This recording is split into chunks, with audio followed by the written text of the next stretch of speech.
Welcome, everyone, to another episode of the most exciting podcast on planet Earth. That is the Tank Talk podcast. John from KG Tropicals here with the professor, Jason from Primetime Aquatics. Jason, we got some exciting stuff to talk about in fish keeping news today, but when that's all over with, we've got a interesting topic that we're covering that is something that you and I are both very, very familiar with. Absolutely. We're going to be talking about tips for buying fish online. I would say buying fish online 10 years ago, hardly anybody did it. Nowadays, it is, and I never would have thought this, but it is very, very common and much more accepted. A lot more people are confident in buying fish online, so it's going to be a great topic. Yeah, this is something I've done for over 10 years. 13 years ago, I shipped my first fish, and probably 14 years ago, I received my first shipment of fish. So, and I've sent and received thousands and thousands. So it's something that I can certainly talk quite a bit about, and I know you can too, because you receive very large orders of fish through the shipping services. But before we get into that, we do have a little bit of fish keeping news, which I think is going to be an exciting one for me to talk about because, well, I was there and you weren't, so it's it's easy for me to talk about, and that is the Fins and Fury event that happened. For me, it was just a few days ago at the time of recording this, but when this uploads, a couple of weeks will have gone by since the event happened. This was an event that was put on by fish keepers.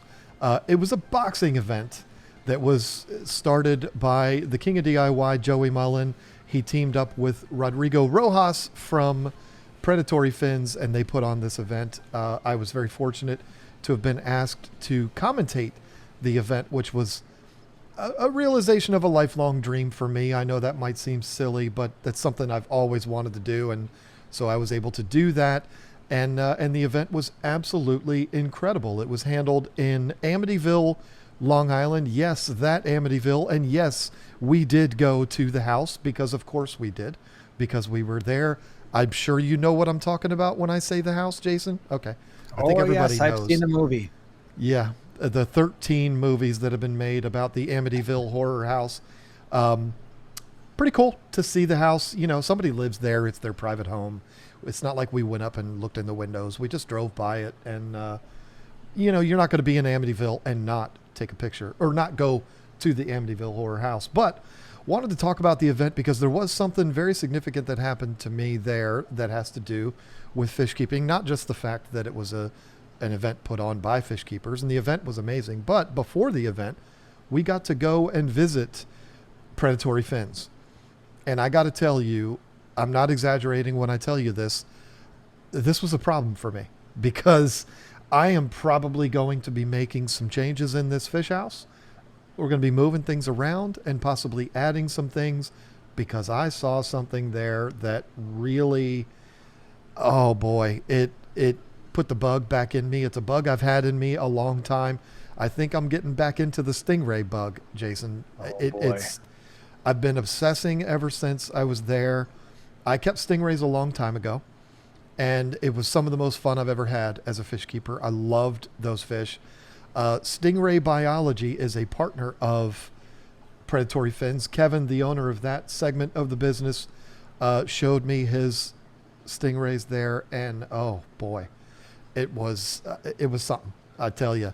The breeders that he had there, the big ones, the little babies, which we call pups in the stingray world, was absolutely incredible. But the whole facility as a whole, he had some of the most beautiful Oscars I've ever seen. He had a wild, going back to last week's episode, a wild lemon cichlid, not the albino lemons, but the black with the lemon sides. Oh, unbelievable. I've never been so mesmerized by an Oscar. And he did say, and I think we have it on video, but I'm not going to hold it to this. Rodrigo, or Rod as he's known on the internet, was touring Lisa around. And when I saw the albino lemon Oscars, I was like, oh, Rod, those are amazing. He said, I'll send you one. I'll gift you one. I'll give you one as a gift. And I was like, Will you now?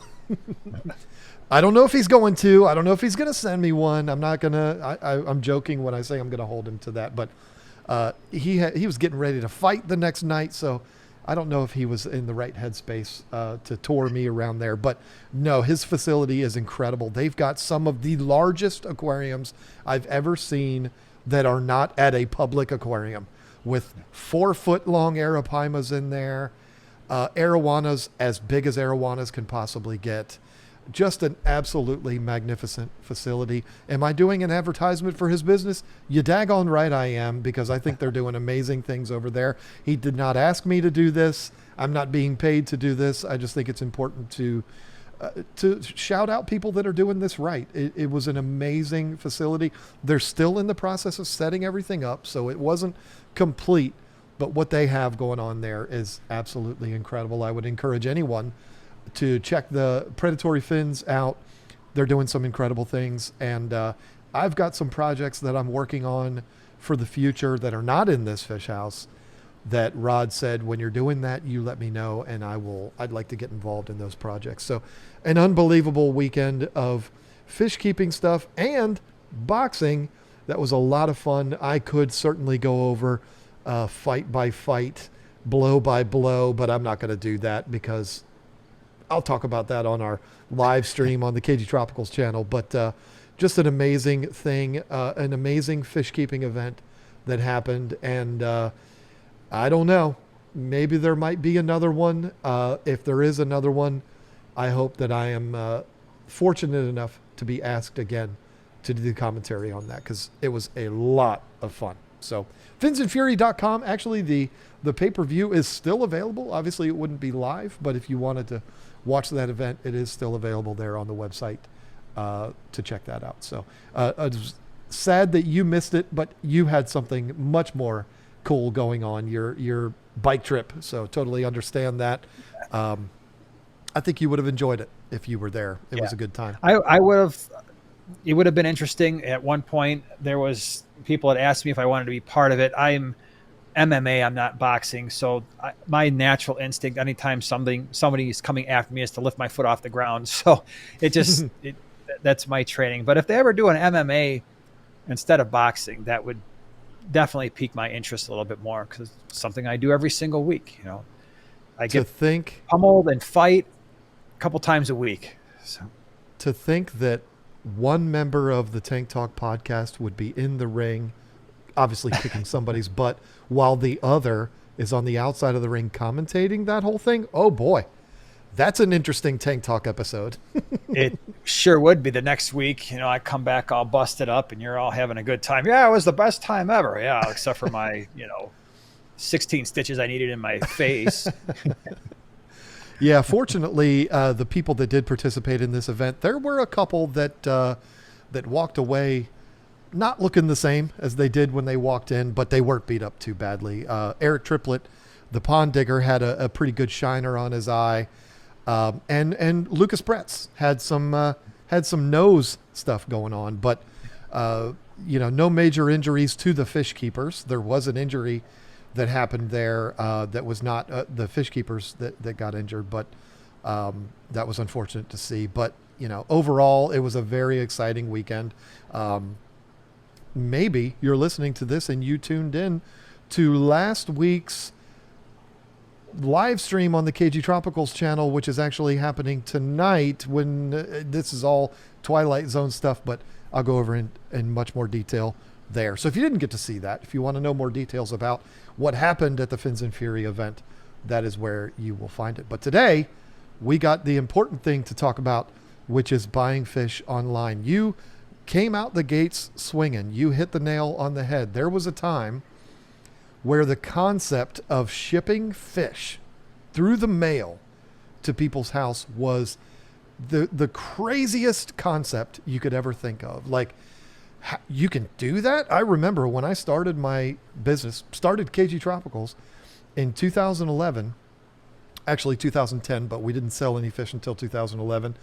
I would tell people, friends and my family, that, yeah, we're going to be selling these fish. And they were like, you're going to have people coming to the house to buy them? I said, no, I'm going to ship them to them. They said, what? You can ship fish?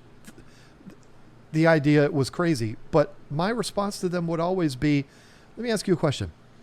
Do you think the fish at the fish store were born there? They've been shipped sometimes from overseas to distributors, and then from distributors to fish stores. And this is not a new thing. Fish have been bagged up and shipped internationally, all over the country. This is not new. But I mean, I don't even know when shipping fish to people's homes, I don't know when that started, but it probably wasn't too far ahead of that 2010. Maybe there was fish for sale in the back of magazines or something. I don't know. That's how we used to do all of our mail order business back in the day. I never bought fish and had them shipped to me until the internet became a thing. The very first order of fish I ever ordered was from Live Fish Direct, which is a company out of Utah that is still in business and thriving to this day. One of the premier dealers of African cichlids in the United States. Never met any of the folks there. I talked to the owner on the phone one time. Great people over there, and their product is absolutely incredible. If you go back to early KG Tropicals days, anytime I ever showed any of my breeder fish, they all came from Live Fish Direct. The very first shipment I ordered from them, not a single scar or blemish on a fish, and not a single DOA. And that's when I knew, this is the right business to get into. It's not as crazy as people thought back then. Now everybody look at it and they're like, that's normal. You just order fish online, no big deal. But back then, people were terrified of doing this. Yeah. And I think there was an element where people had to learn from one another. That's the awesome part about the internet and social media and instructional videos. I think you're right. Yeah, there were fish being shipped before the internet, but when it became popular is when individuals could set up businesses, whether it was Aquabid or their personal websites, make a name for themselves, gain a reputation.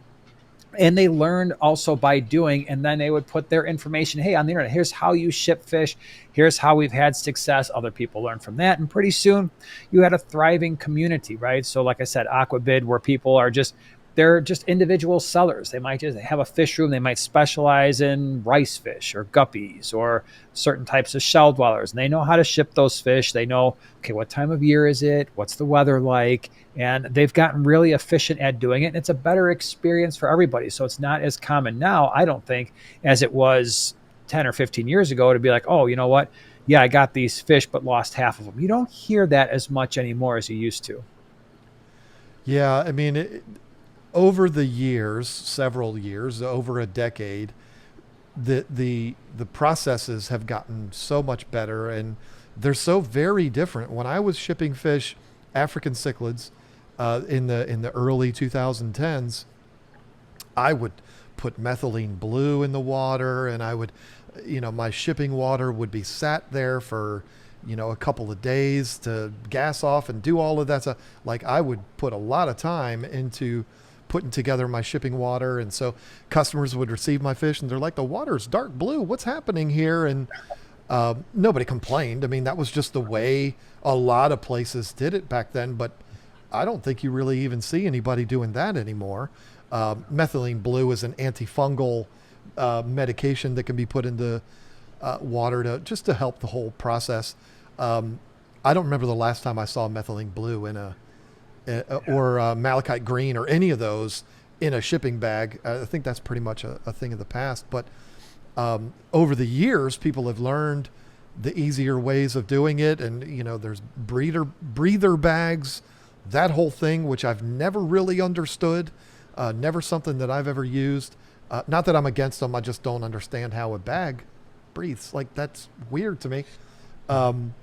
But there's been so many advancements in how to do it and how to be able to pack these fish and have them be in these bags for multiple days in case there's delays.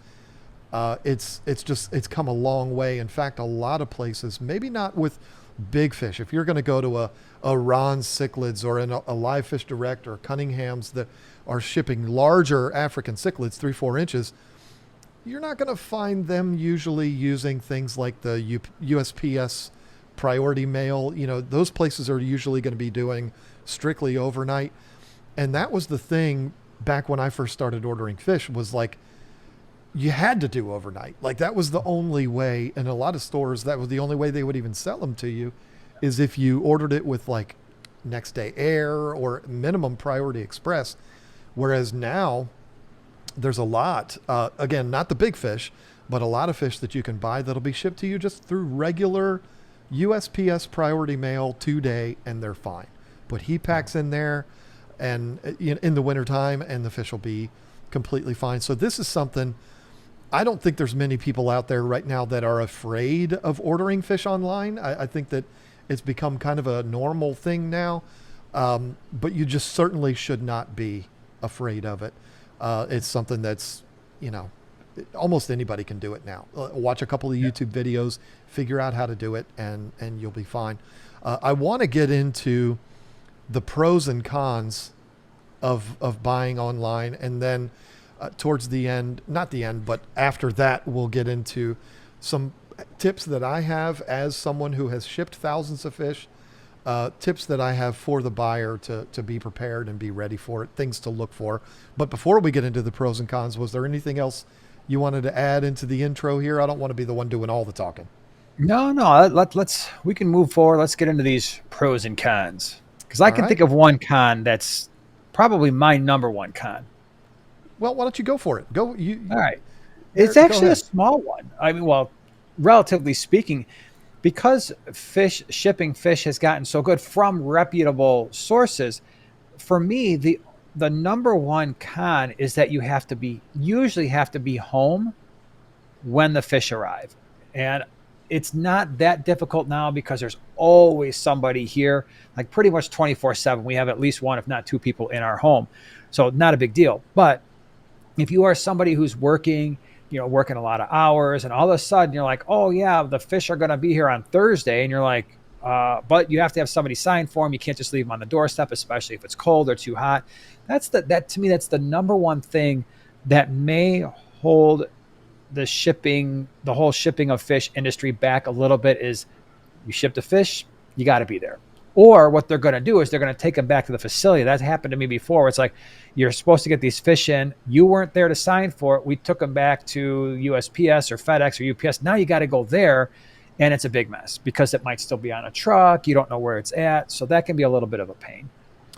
Yeah, and a lot of places will do that, because if you live in Arizona or Texas or Nevada and you order fish in the summertime, the last thing the retailer wants is for that fish to be sitting on your porch for 5 hours till you get home from work. Yep. And so they'll specify on there, do not leave. If nobody's there to pick it up, take it back, because, Yep. we don't want them to sit there and cook or freeze. If it's in Montana in the wintertime, Yeah. they don't want it to freeze in the wintertime. So that was actually, spoiler alert, it's a great con. That was on my list of things to do as far as tips. Absolutely, you have to do that, because I can say this from experience: the overwhelming majority of problems that we had, not with us personally, but with customers, was when they were not home to receive the package. Yeah. Priority mail does not have an option. When we were shipping betas, priority mail doesn't have an option to hold if nobody's there, at least not that I'm aware of. And so, we would get a customer that would contact us 8-9 hours after the package was delivered, and then they had problems. And it's like, well, we as the retailer, we still have to take care of that customer, which is kind of unfair, but Yeah.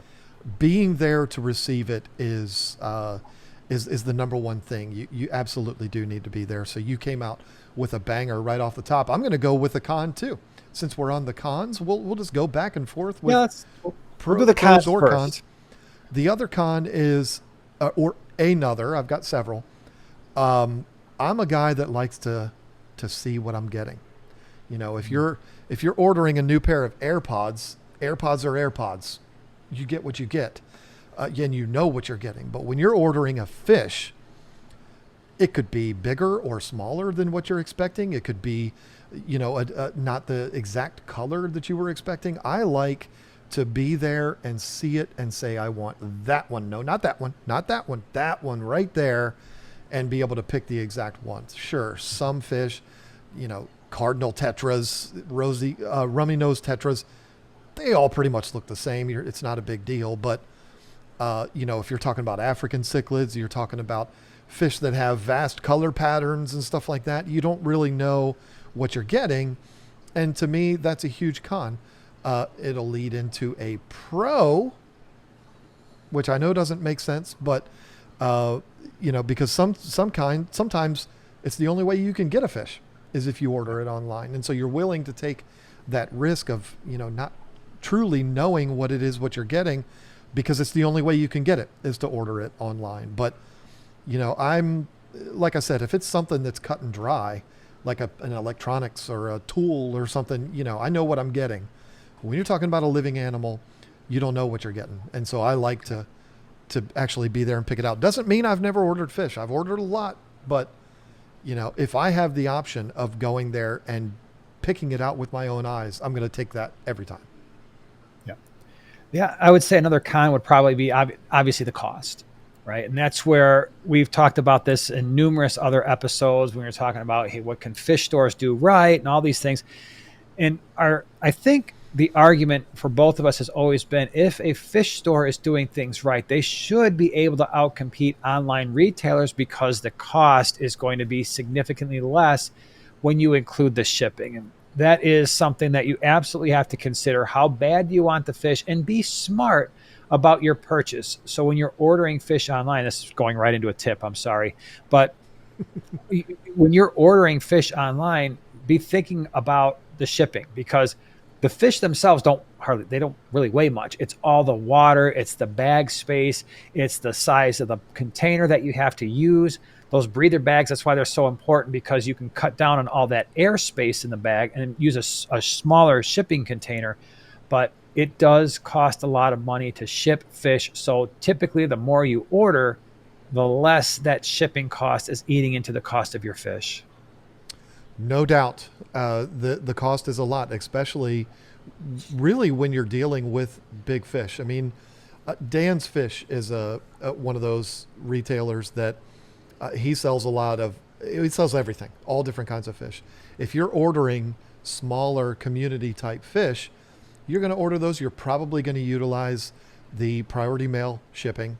And it's going to cost you a little bit more than your normal shipping would, but it's not astronomical. It's when you get into the bigger fish and you're using overnight shipping, which I actually recommend for all shipping. I mean, if you're shipping fish, do it overnight for some of the reasons that we're talking about here.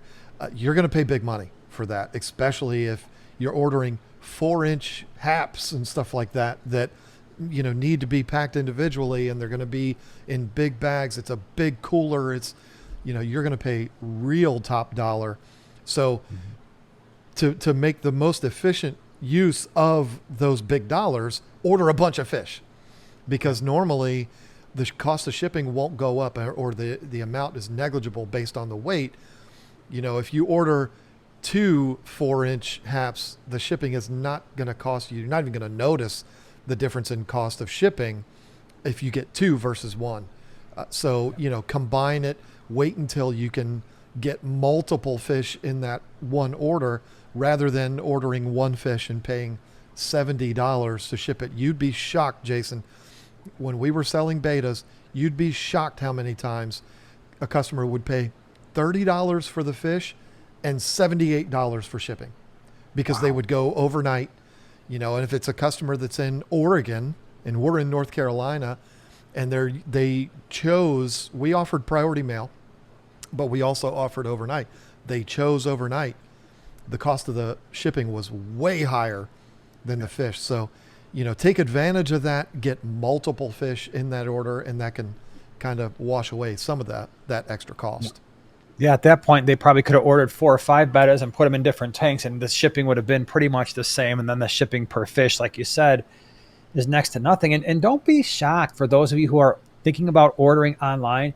if you come across online retailers that will only ship overnight, and there's a reason for that, because when people are shipping a lot of fish, they start to realize, wow, this works best when we ship overnight. The losses are a lot less. The customer service issues are greatly reduced. And then if we do priority or 2-day shipping, the loss rate is a lot higher. And so there's a decent number of online retailers like, the only option you've got is overnight. They're not trying to mess you over. They're not trying to make it so that you're paying a bunch of extra money, because you're not making money on the shipping. You know what I mean? Right. The shipping is, you're covering the cost, you're covering your materials, maybe a little bit of your time, but for the most part, that's not really factored in as much. So it's not like these retailers are trying to mess you over by saying, hey, we're only doing overnight shipping. It's because, listen, if we're going to send you all these fish, one, be there, and two, we got to minimize the amount of time that they're in transit to give you the best experience. Yeah, especially if you're ordering, 12 Tetris. They're going to most likely put all 12 of those in one bag, or maybe 6 in one bag and 6 in the other. So, you have one fish in a bag. It's not as heavy of an impact unless it's a 6-inch fish. Having that many fish in one bag is, you want to get them out of there as quick as you can. So yeah, absolutely. No doubt. I'm going to shift things up here, and because we're going so negative, I'm going to go with a pro. And it kind of ties in with what I talked about earlier, and that is access to much more variety. Because I talked about, I like to be able to see what it is that I'm buying, but sometimes the fish that I want is something that nobody has locally, or, I live in an area where I got to drive an hour and a half, and there's one store that I can go to. If they don't have it, it might be the only way that I can get the particular fish that I want is if I order them online. I've ordered fish online before that I've never seen at a fish store. And I've been to a lot of fish stores. So having the access to fish that you otherwise wouldn't be able to find is huge. Most of your big online retailers, your Live Fish Directs, your Dan's Fish, they don't typically have a lot of the fish that you would find at PetSmart, because they know that's kind of silly. You can go to PetSmart and get those. Right. So, it is more, not necessarily rare fish, but fish that aren't as mainstream that you would see at every single fish store. That's what they're going to have. And in a lot of situations, like I said, it might be the only way you have access to them. Yeah. And again, if you're smart about the way that you're filling out a box, and that's big for us. Like when we bring in fish, we don't order fish the same way a lot of people do. We import fish, which, by the way, you're talking about like the 6 Tetras in a bag. The other day I brought in some chili raspberries. You want to take a guess how many were in a single bag? 300. 450. So yeah, 450 in a bag. They were all fine. Didn't lose a single one of them in well, actually, that's not true. I think there were like 8 to 10 that were kind of like, yeah, we're done. But out of 400 or so, 450, something like that, it was, there were a lot. There's a lot. But if you can be smart, it's not an uncommon thing, and it's probably a good idea to go to the online retailer, send them an email and say, hey, what size box are you using? What's the most economical size to ship, and how many fish do I need to buy to fill out that box? Because now you're in really good shape. And now you just kick back, you go to your favorite website, you're on Live Fish Direct or Flip Aquatics or Dan's Fish, and you're like, hey, I like this, I like this, I like that. And now you're starting to put together a list. You never had to leave your couch. And yeah, maybe 80% of the fish that you're buying, you can't find at a pet store. We've talked about that before in the past. A lot of pet stores, unfortunately, get into a rut where they're like, okay, we know that these are really great selling fish, so we got to keep bringing these in, and they don't have as much space to bring in some of the more unusual stuff. So you see a video, one of our videos, and you're like, oh my gosh, there was a fish I really loved in the video that you showed. Now you just look it up. You don't have to drive and spend all afternoon going from one fish store to the next. And none of them have it. Like, oh, well, I can order it. Maybe it'll get here in a month. Depends on whether or not they actually, I actually get it in. Where you can just go online with someone who's already got it, and then look at the rest of their inventory, figure out, hey, is there anything else that I want that might be unusual, that might go with the fish that I'm buying? Fill out a brand new tank. Stuff gets delivered next day, and you have everything you've ever wanted and didn't have to leave your house. Absolutely. I'm going to expand on that a bit and go with the next thing I have on my list as a pro. But I have to be honest with you. I am saying this reluctantly. I don't want to call this a pro because you and I might fight on this, and that's fine.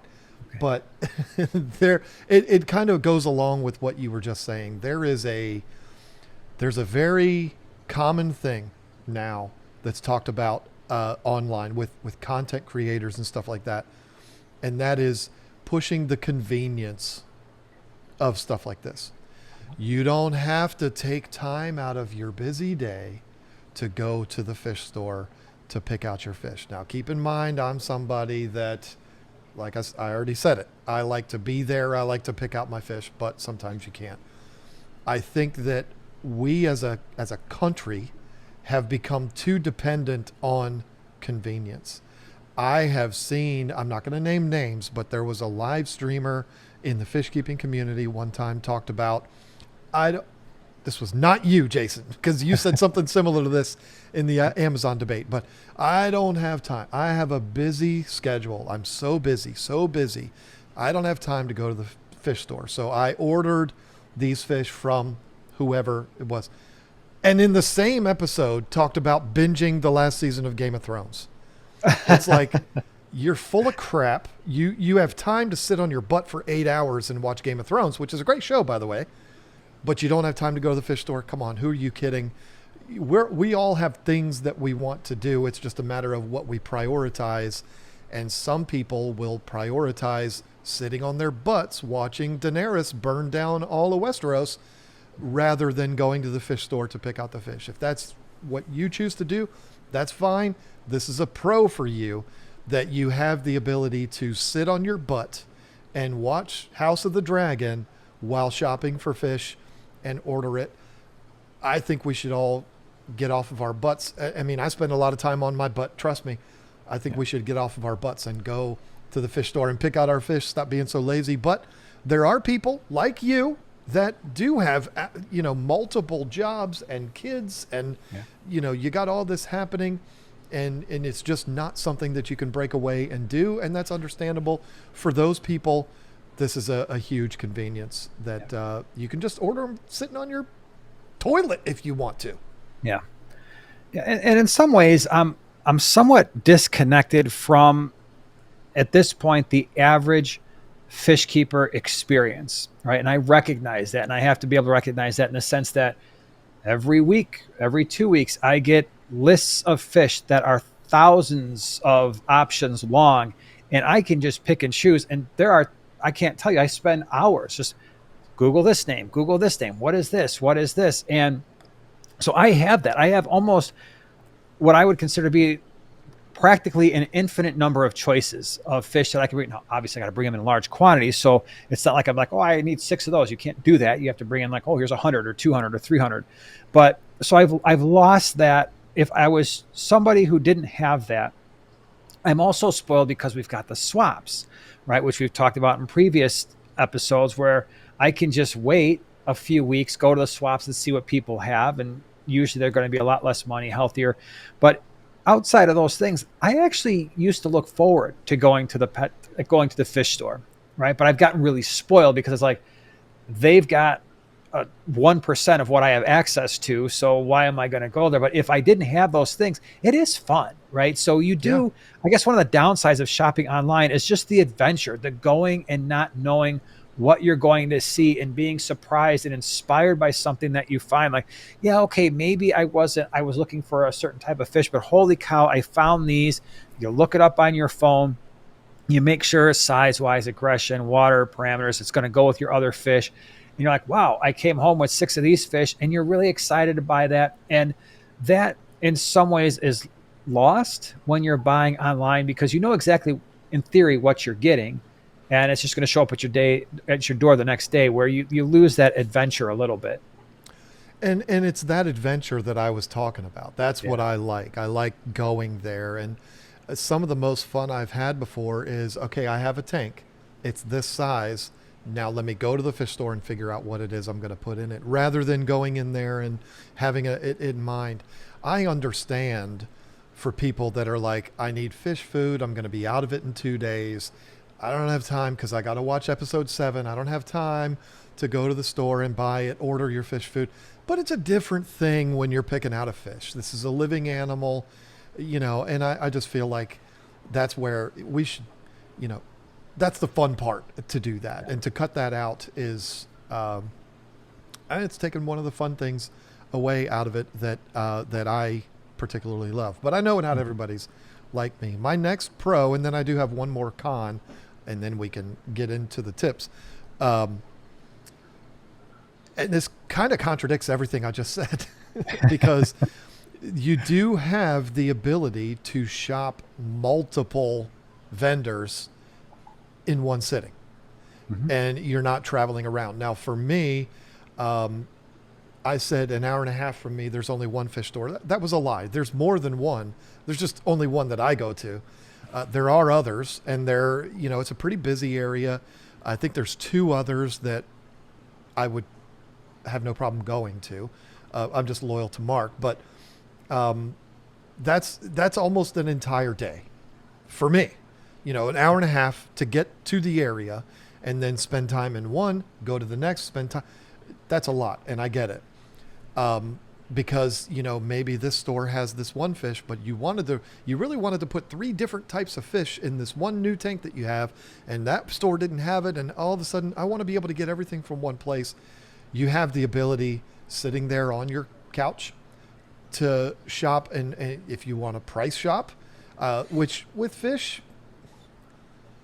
I don't know. We could have a whole episode, I guess, on pricing for fish, because they can be very different. But then again, I do think you get what you pay for. But, you can shop around, whether it be for price or you can read different reviews and get different, reputations.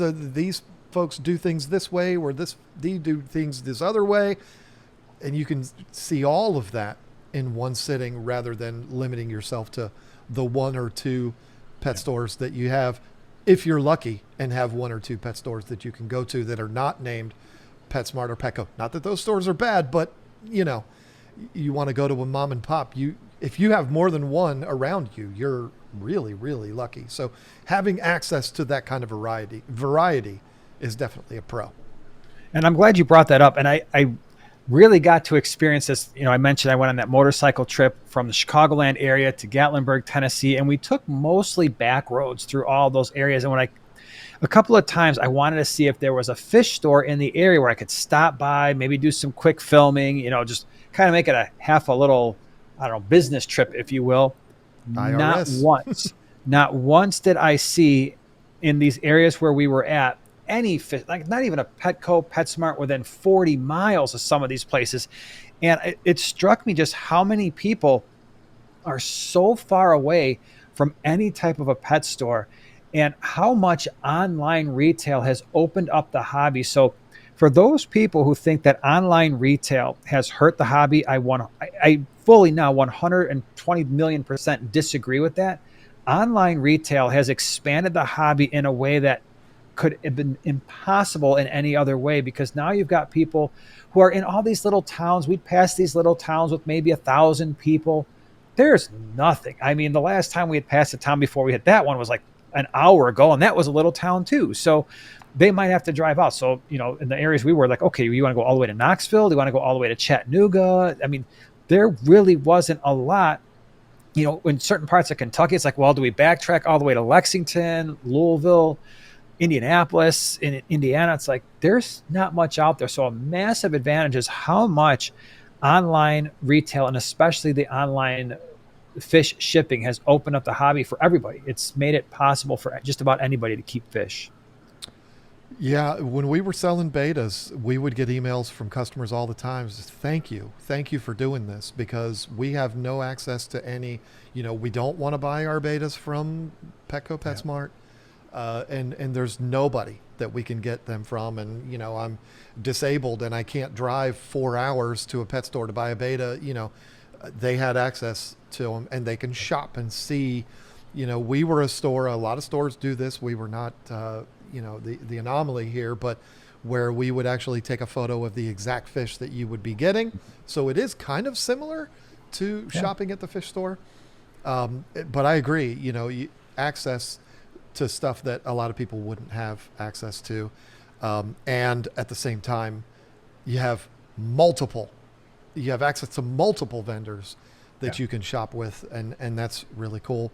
But my last pro and con is a con, and it's the big one, and it's the one that I think, I think cost is probably the number one con because, unless you're using priority mail where it's $11 or whatever it is, that's not a big deal. But if you're shipping big fish and it's $80-90 to ship,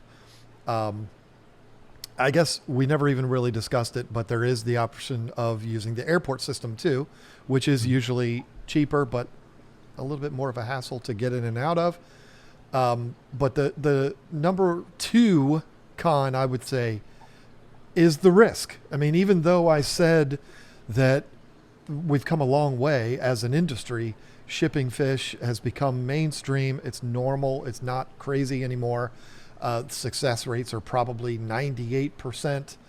Okay, maybe not that high, but really, really high.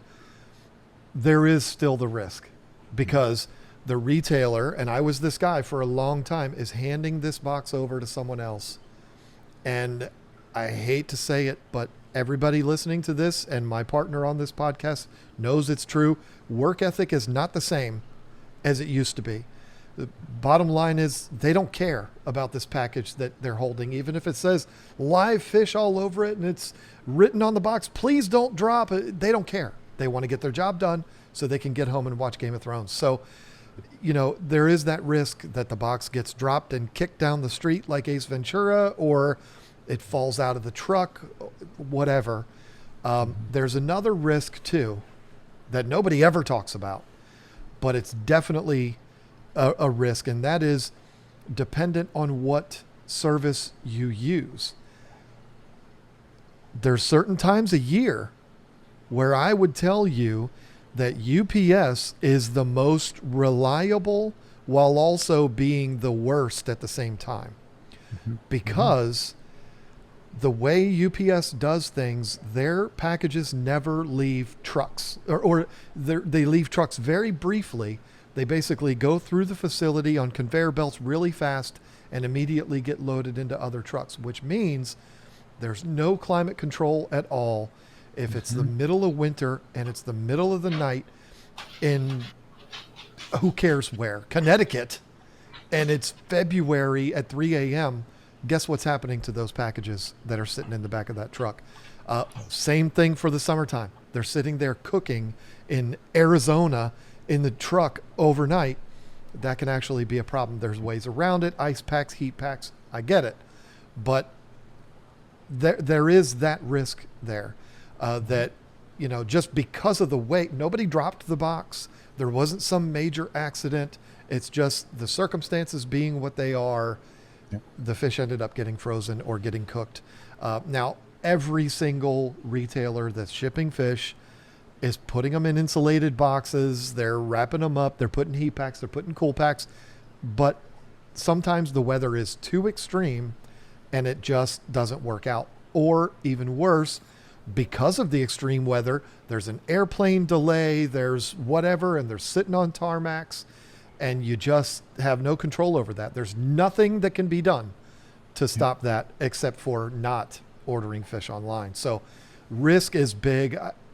I'm going to go number one. It's actually number one. It is still number one. Yeah. Yeah. I think it is it's even number one over or it's a staying tie. home. Yeah. Yeah. I'm glad you brought that up too, because otherwise we would have ended this podcast, or at least this part of it, not talked about. Still, there is a major con, and you're absolutely right. From my perspective, even when I'm bringing in large volumes of fish, I had an order last year. It was in January or February. It got delayed by 8 hours. And even with 8 hours, and even with people who are the pros of pros, who know how to ship large volumes of fish where the stakes are high, a lot of fish didn't make it. It was just too cold. The heat packs wore out. right? Those heat packs have a shelf life, and it can be kind of complicated because you can have heat packs that produce more heat over a shorter period of time or less heat over longer periods of time, and it depends on how many you put in the box. So yeah, there's multiple risks there. Anytime you get a delay, if it's super hot, super cold, you could run into a big problem, and that leads to the other problem that you sort of kind of mentioned, and that is if you do have issues, if your fish show up unalive, we'll talk about the tips here in a moment and how we deal with that. But you are still dealing with whose fault is it? Is it the vendor's fault? Is it the shipping company's fault? Someone's going to have to go back to somebody to try to get some reimbursement for that, some new fish. You're always out the shipping, right? Mm-hmm. So somebody is out the shipping, whether that's the vendor that sold you the fish or you as the purchaser. Somebody's eating the shipping on that. Yeah, we can make up for the cost of the fish, but it gets really expensive when there are delays or when there are DOAs, dead on arrival. So it's eliminated, right? When you go to a pet store, you're like, okay, those fish are in a tank, they're alive, they look healthy. You've watched our video on our podcast on how to get fish and how to pick out fish at a pet store. If you haven't, check it out. But Mm-hmm. you've done all that, you bring it home, a half hour later, boom, in your quarantine tank they go. We've talked about that on the podcast as well. There's no middleman, and there was no 24 to 48 hours where the fish were out in the elements potentially. So yeah. All right, so you got some tips. Let's talk about some things to think about as based on everything we've just said as a potential buyer of online fish. If you've made the decision that you're going to order fish online, the very first thing that I would say, the biggest tip, not the biggest tip, but the first tip that I would give you is there is no excuse for not being aware of who you're buying from. Every single retailer, if a retailer's not doing this, don't buy from them. Every single retailer is going to have reviews. Not only are they going to have reviews, they're going to have probably videos on YouTube, not made by them, but made by content creators like us that have received fish from them and done unboxings. They've shown the whole process, talked about the whole process. There's no excuse for not being knowledgeable about who you're handing your money over to. Reviews on Amazon, we could argue another 2 hours about that. They're hit or miss. But when you go to a site like mine, for example, you're not going to find fish reviews on there anymore, but plant reviews, things like that.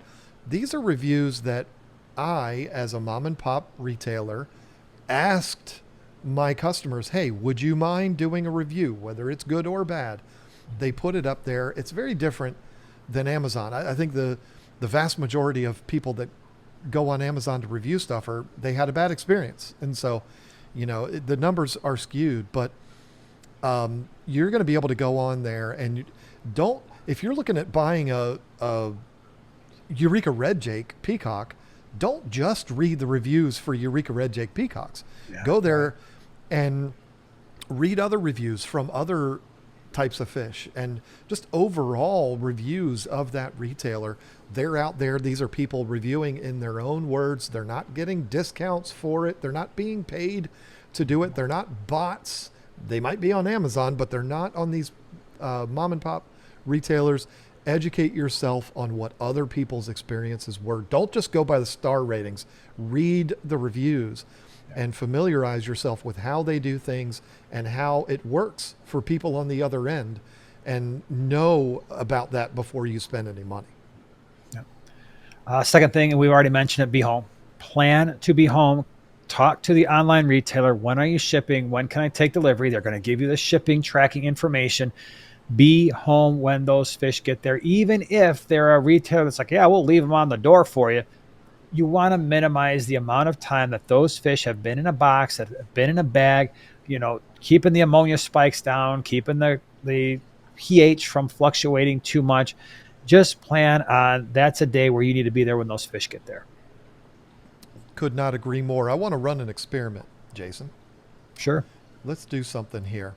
We're doing this live on the fly. I would like for you to name a retailer. You're affiliated with Flip Aquatics. We could do Flip Aquatics if you want. Name a retailer I don't know if that just came across on video, but I accidentally pushed play on a YouTube video, and I don't know if it came across on the audio. But I anyway, haven't. Well, I don't know. Yeah. uh, I'm gonna after you give me the name of this, I'm gonna pull it up on YouTube, and I'm gonna make my next point for me. So just tell me a name. You want to do Flip Aquatics? Yeah. Do Flip Aquatics. Sure. Okay. I'm gonna type in on YouTube Flip Aquatics.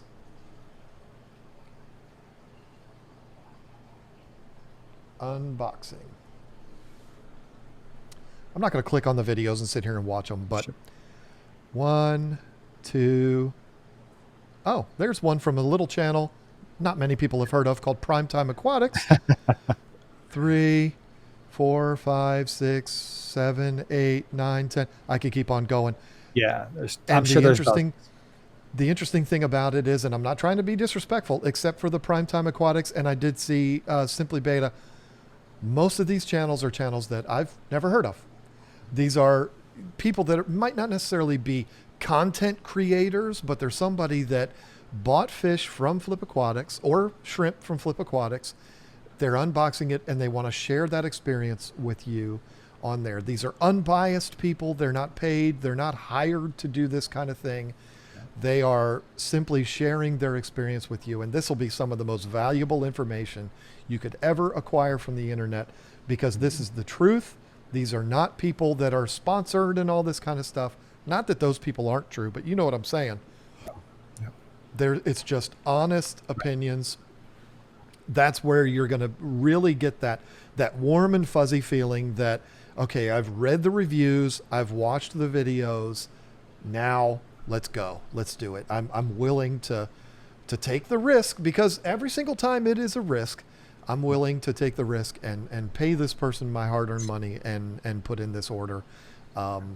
It's so easy to do. And, I don't care what anybody says.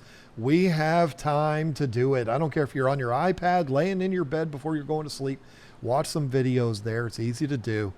And it'll make it so much easier to commit to a company. Or it'll make it so much easier to not commit to a company, because there's, you might see one that's negative, like, oh, I had a bad experience. Well, that's going to happen. You can't make everybody happy.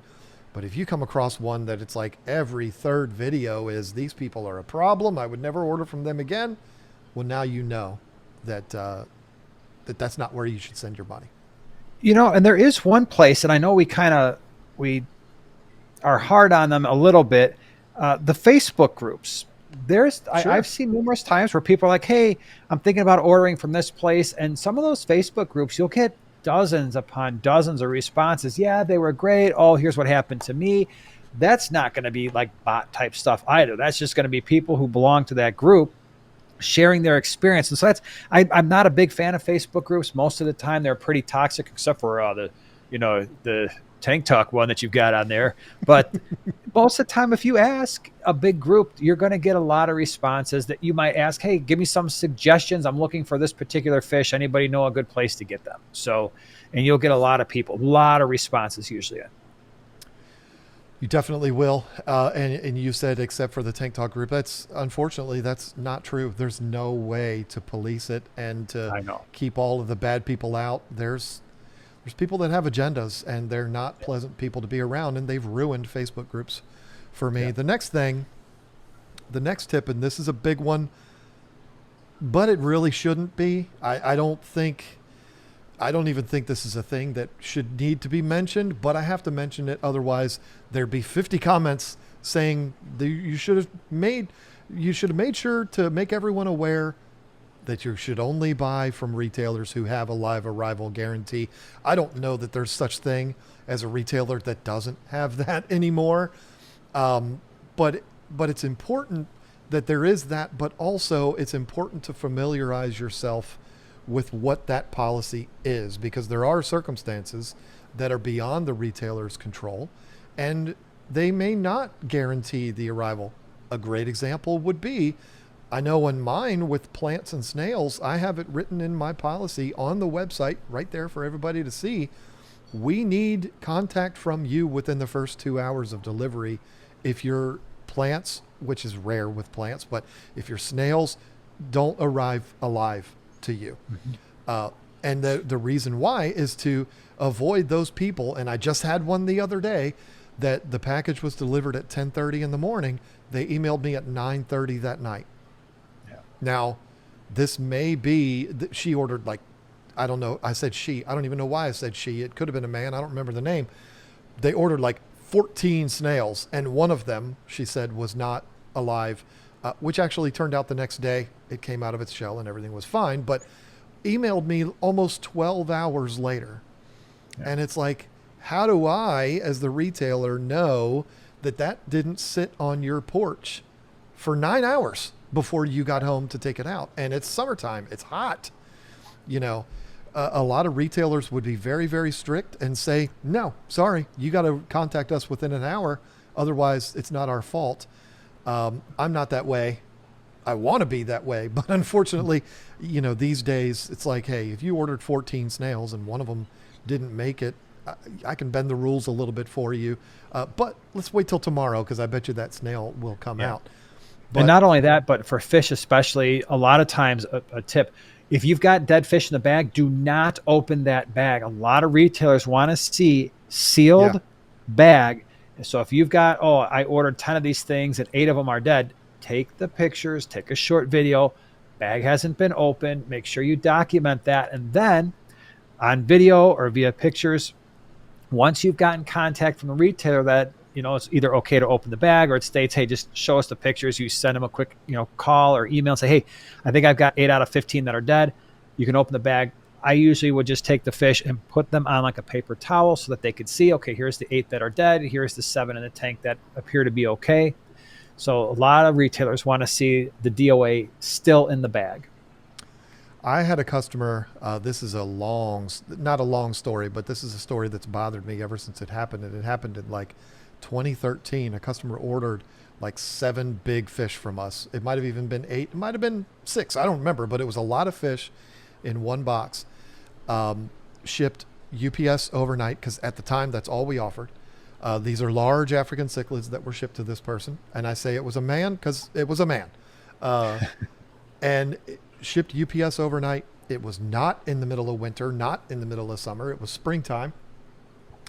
Got to that person's house 10:30 the next morning. And I heard from that customer like 8 hours later, all the fish are dead. Every single one of them's dead. And I'm like, what? And I asked him, okay, you know, I mean, it's on the piece of paper when you open the box. It's the first thing you see is that piece of paper that says, do not remove the fish from the bag, just like you said. Take pictures. And I said, do you have the pictures? This is all done through email. He said, I don't have any way of taking pictures of these fish. Oh, you don't? I mean, now back then, we're talking 2013, we all had these, but it wasn't as easy as it is now. And so that was a challenge, because it's like the guy might be, more senior and doesn't know how to use all that newfangled technology stuff. And I don't know how to get it from my computer and on the okay, maybe. And it turned into a whole big thing. It was a nightmare. But the reality is, I can say it over 10 years later, I don't believe for a second that those fish were dead. Yeah. And the reason why is because, first of all, I've never had that happen before. I mean, we've had catastrophes, sure, but I never had it before where they all died. And to me, it screamed a scenario where this guy was trying to get his fish for free. And those people are out there, and the retailers are ready for it. So familiarize yourself with the process. Not once it happens, okay, let me go look on the website and see what's going on or what I need to do. Know that going in. Excuse me, so that you're prepared. Okay, we had a casualty, unfortunately. It happens. What do I need to do? Do that prior to, okay, now what do I do? Let me go look up what I need to do. No, you should really know that before you ever even open the box. The other thing too is be smart about when you are ordering your fish. Give yourself and the retailer the best chance for success.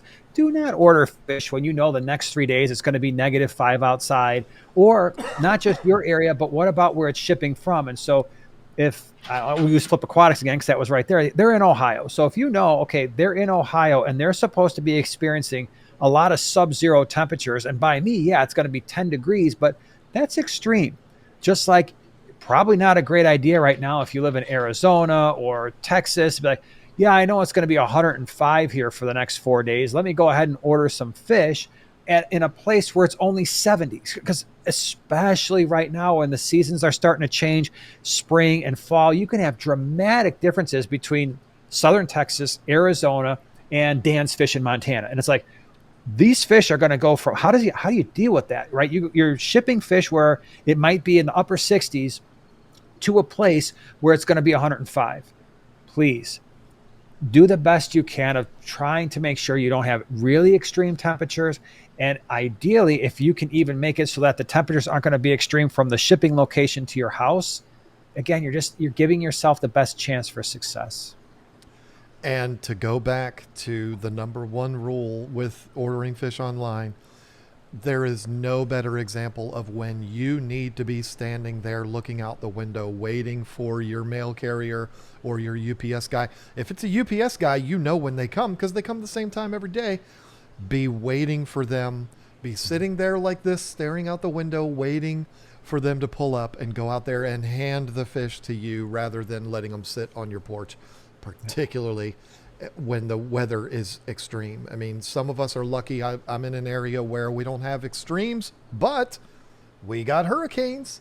And if you know that Hurricane Debbie is coming up the coast, might not be a good idea. We don't sell fish, so it doesn't matter. But, might not be a good idea to order fish that particular week. Let things settle down. And but to go into my next point, understand that no one has any control over weather patterns and all that kind of stuff. You don't know that it's very unpredictable. Things that can shut down an airline system in an instant. And it just happened. I was in Long Island over the weekend. Jay Wilson, our mutual friend, came in. He was with me at the event. He got stuck in New York for 2 days because there were no airplanes flying out, because there was this storm that came through that was way bigger than people were expecting. I don't watch the news, so I didn't know it was coming. And it shut everything down. And he couldn't get out of there for 2 days to fly back to Oklahoma. Things like that are going to happen. And a lot of times, or almost 100% of the time, it's not the vendor's fault. Now, there is an argument that can be made, and it's a good argument. Well, listen, they were talking for a week about Hurricane Debbie coming up the coast. So the retailer should have known better than to ship at that point. And that's true. Lisa and I, even shipping plants, which are easy to ship, every single day we're looking at the weather patterns or weather where the recipient is. We know what it is here because we're here. But if the person lives in Wyoming or they live in Texas or whatever, we're looking at it like, okay, here, maybe we ought to hold on to this or put an extra cool pack in there because it's going to southern Texas or, whatever it is.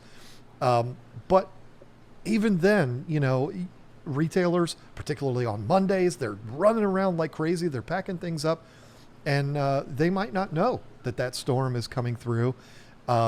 It's not always the retailer's fault, and just understand that there's a lot of people involved in this.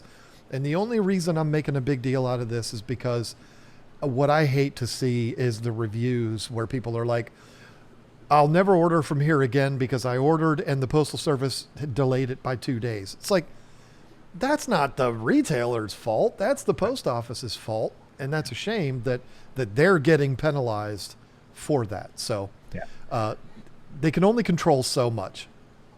Yeah, which brings up the point I was going to make. It leads right into it. And that is, don't trust that the shipping company is going to do what they're supposed to do. I'll give you a great example. I got a box from Flip Aquatics one time, and it was supposed to just be delivered to the door. They're supposed to, do the thing they normally do, knock on the door, wait for you to grab the fish. They didn't do that. Instead, what they did, it was a hot summer day. They took the box, stuck it in. We have like a big mail, I don't know, what do you call those things? Like the mail thing where they have all the different mailboxes in one Community thing for the mailbox? whole community. Yeah. So they had the box where you put the thing where you put the larger boxes that get shipped. Losing my words now. And I'm like, wow, they didn't show. Now, normally the mail lady is there by 1:30, 2 o'clock. Then I didn't think about it for a little while. All of a sudden, it's like 5 or 6 o'clock in the evening. I'm like, holy cow, the fish never showed up. I go out to the mailbox to unlock the bigger thing where they put the packages, and there they are. They had been sitting. It was like 95 degrees. They had been sitting in that thing, which was even hotter, for an extra 6 or 7 hours. Wow. When I opened that box, there were some losses there. I mean, most of them were alive still, thankfully, but that extra, whatever it was, maybe not 6 hours, 4.5 hours, sitting in 95 degrees. Yeah, those cool packs were okay, but they're not designed to keep up with that long term for extended periods of time. So don't assume that the shipping carrier is going to do everything they're supposed to do, which is, again, the reason why you want to be home and be like, oh, the UPS driver just drove by. Wow, nobody knocked on my door. Sure enough, you look out there, oh, there's my package. Mm-hmm. And it could be sitting out there for a while. The retailer can do everything right, and then the carrier still does everything wrong. And it's, and it's the retailer that takes the hit for that. And that really sucks. One more tip. And this is a good one. I think this is overlooked by a lot of people. When you go to the fish store and you buy fish, the fish store's a half an hour away from you. You come home, there's no immense sense of urgency. It's like, okay, I got these fish. They've been in the bag for 30 minutes. Not a big deal. Let me gather up my stuff and get my nets and get my complete and get my buckets and let's do this. Let me start floating them in here. Let me take my time. Not a big deal. Don't do this if you're ordering fish online. If you're ordering fish online, you have the tracking number. If they're not sending you tracking, then shame on them. You have tracking information. You know it's coming. You know when your carrier usually gets to you, whether it's UPS or FedEx or whoever, DHL, who cares. Be ready. Have whatever acclimation procedure that you use. We'll do an episode on that soon. Have that all ready. Have your nets. Have your whatever it is that you're going to do. It doesn't matter. Have it all ready to go. Towels laid down. You're good to go. Because Jason has said it multiple times in this episode, and it's 100% true. These fish have been locked up for a long time, swimming around in their friend's poop. They want to get out of that bag as fast as possible. And I don't want you to rush this process, but I also don't want you to bring the fish in and say, okay, now where's all my stuff? Let me go find everything. No, have it ready so that you can enjoy this process and you can take your time with it and not be completely panicking, because fish keepers make the most mistakes when they panic over things. So enjoy the process. It really shouldn't be any different than when you arrive home from your pet store with fish in a bag. It should be the same kind of a deal. Enjoy it, be ready for it, and you should be fine. It's not something to be alarmed about anymore. It's mainstream. Everybody's doing it, and it's not something to panic over. But do your research. Be thorough about it. There's no excuse to buy fish impulsively online because you've got all the information right there, and you don't even have to move to have access to that information. Get that information and be ready and be home when that package gets delivered. If you're not home and it's delivered at 11 o'clock and you get home from work at 6 o'clock, I don't feel sorry for you if things are not wrong. I mean, at least have your neighbor, hey, Jim, can you go pick that up and just set it in your living room until I get home? I'll come over and get it when I get home. Something like that. Don't let them sit on your porch. Regardless, even if the weather is perfect, there's way too many people stealing packages off porches these days.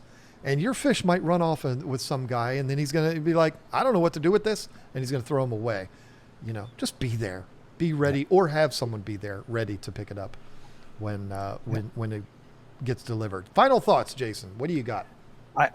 I think everything you said it's a good summary. So love it. For those of you who have been listening, if you've got other tips you think we overlooked or something that's really worked well for you, please leave that in the comments section below. We can learn from your experience as well. Absolutely.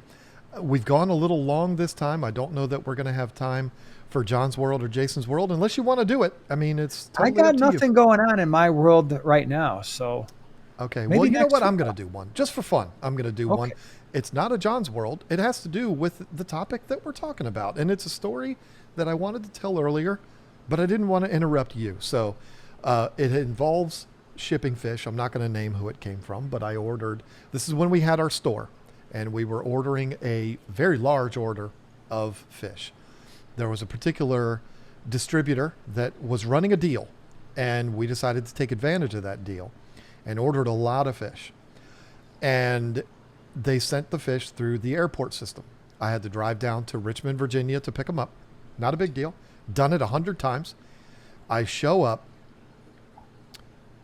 and I've never seen anything like. I have pictures of it. I don't know where it all is. I've never seen anything like this in my life.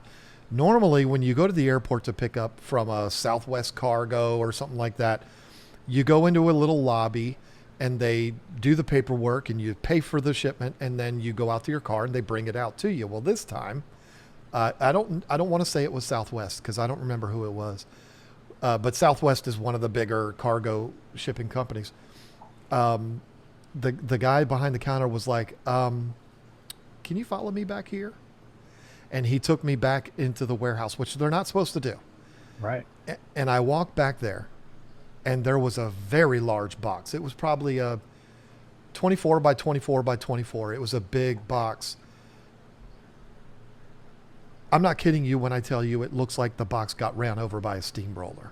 Oh, And there was, I'm not exaggerating, there were fish laying on the floor of the warehouse. oh, Because I don't, what it looks like happened to me, and I don't know this. My cat's trying to move my camera. What it looked like happened was somebody was operating a forklift and ran a fork right through it. And then that collapsed the cooler, that collapsed the bag, and then everything just came crashing down. I don't know. I mean, it's not like it was a flimsy box, but the box was like halfway compressed down, and it just blew out the sides, and there were dead fish laying on the ground, and the guy was like, yeah, we don't know what to do here. I've never seen anything like that. And listen, the reason why I'm telling this is because that's not the distributor's fault.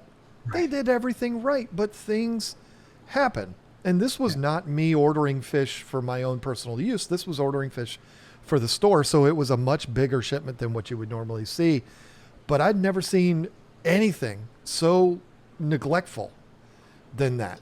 I mean, it was an absolute nightmare. And you know who got hurt the worst from that? It wasn't me. It was the guy that sold me the fish. yeah. Because he was like, somebody has to take the hit here, and I guess that's going to be me. And, he had to send me an entirely new shipment. Now, you can make the argument I lost because I drove all the way to the airport and, whatever, but just a catastrophic situation. That is extreme. It is the most extreme situation I've ever had in transport of fish before. But things like that happen, and it's the last thing that even made it into my mind was to do a bad review for that distributor, because it certainly wasn't their fault. The flip side of that, I'm sorry, go ahead. No, go. Yeah, flip side, go. The flip side of that is I had another scenario like this happen. We got fish from a company called the Cichlid Hut. They're out of New Jersey. They packed the fish up beautifully, did a great job with it, and shipped it by way of FedEx. And something happened in the shipping process. Something happened where the box got really torn up really bad, to the point where it got to the fish. The people at the warehouse at FedEx took all of those fish out of the box, got a new box, and put it in a new box, a new cooler. I don't know where they got it from. And they wrote a note on the underside. This is all on video, by the way. Wrote a note on the underside of the cooler lid that said, hey, this box got damaged. We did the best we could to save the fish. And guess what? Every single fish made it perfectly fine. They signed it FedEx. And I just thought the world of that, because they didn't do what Southwest did. I think it was Southwest, where it's just like, the box is broken. We don't know what to do. They actually took the initiative to fix the problem, printed out a new label, did all of that, and got it to me, and all of the fish were good. So sometimes you do have people that care and will go the extra mile to make sure those fish are okay. So I happened to be picking up fish one time at an airport, and at the same time, one of the larger wholesalers were also picking up fish. You think that's bad? They had an entire skid of fish tip over, Oh, and some of the boxes broke open, and they're trying to now. The people from the wholesale, they were there. They had they had a big truck, right? They had a 24-foot truck that was backed up into the dock, and I'm in the lobby, right? And I can't, obviously you're not allowed in there, like you said. And I'm looking in there and I'm like, holy cow, that is a freaking disaster. Cause they're trying to pick up the boxes, then they got to open them, see if there's bags inside that are broken open. Some of them were. Luckily, it looked like a lot of, cause when those coolers for the most part is, if they're not damaged, they'll hold water. oh yeah. So they're trying to like get the fish that are now in the coolers. It was a total mess. And I was just like a whole skid they were having to deal with. So, and now I think one of them, it looked like they were guppies, and you've got multiple bags of broken open guppies. And so now you're like, normally you would sort those by type. And I'm just like, oh no, they're going to be there forever. And so I got my 4 or 5 boxes and I'm like, oh, that's a bad day. So. There's plenty of nightmare stories, and I don't want to keep going on them because we're trying to convince people it's okay to order fish online, and I don't want to scare them away. But it's not really John's world. But I couldn't stop this episode without getting that last story in. Things happen, and there's catastrophes. If you do this long enough, you're going to run into catastrophes like that. But as a consumer ordering fish for your private aquariums at home, it's rare that something like that would happen, and just make sure that you're teaming up with a retailer that's going to take care of you if things like that go wrong. So ordering fish online is not a big deal. In fact, it's one of the easier ways to do things now to actually get what you want. So hope we covered it all. I enjoyed it. It was a fun episode, and we hope that the quest to order your next fish is a little easier on you now. Thank you so much for all the support that you've been giving us. Jason and I are having a blast with this podcast, and it appears that you, the consumer of the podcast, are enjoying it too. So we're very thankful for that. Thank you for joining us. We will see you next week. Until then, have a good one.